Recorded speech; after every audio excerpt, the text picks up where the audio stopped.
Je suis Philippine Joyeux, je suis illustratrice, graphiste et sérigraphe et j'ai réalisé les fresques de la station Le Bourget.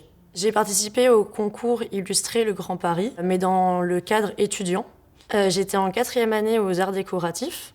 En même temps, j'étais en train de faire mon mémoire, qui était sur la représentation de la vitesse au travers de la mobilité et surtout de la voiture. Après avoir fait une promenade réelle dans la ville, je repars chez moi et je viens faire une promenade virtuelle et en revenant en arrière sur différentes années pour réussir à récupérer l'architecture. Toutes ces architectures sont un peu déformées et en même temps travaillées avec des couleurs extrêmement saturées et étirées, donc avec la technique de la sérigraphie, pour justement créer une sorte de flou rétinien qui est censé représenter la vitesse à laquelle on se déplace d'une ville à une autre, de totalement bouleverser un trajet habituel dans la ville et emmener la ville du dessus en dessous. Mes images suggèrent le mouvement, mais le mouvement réel existe par le déplacement des voyageurs. Quand je travaille en sérigraphie, j'utilise des écrans de fond.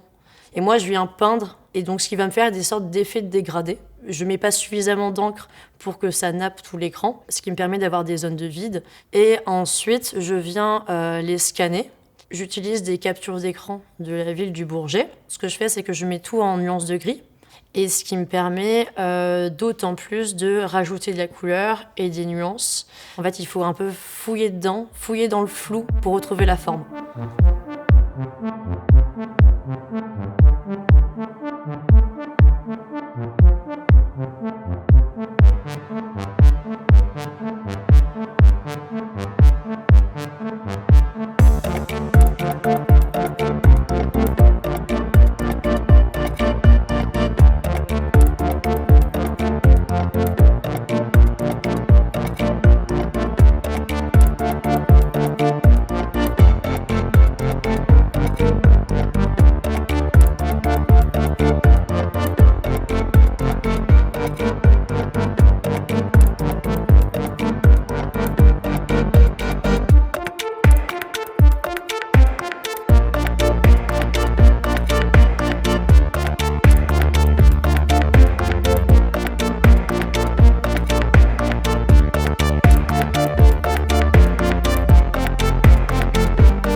Là, ce que j'ai créé devant vous est un exemple des images que j'utilise et comment je les transforme, et aussi comment les couleurs interagissent les unes avec les autres et comment j'amène le mouvement et comment il se transforme de lui-même quand la forme disparaît et devient juste suggérée. Le monde de l'illustration est tellement large, il y a une force de possibilité qui est énorme. Donc tout le monde peut s'y retrouver et créer des nouveaux imaginaires. Et en fait, comme ça, on voyage juste en regardant une image fixe. Et je trouve ça super beau.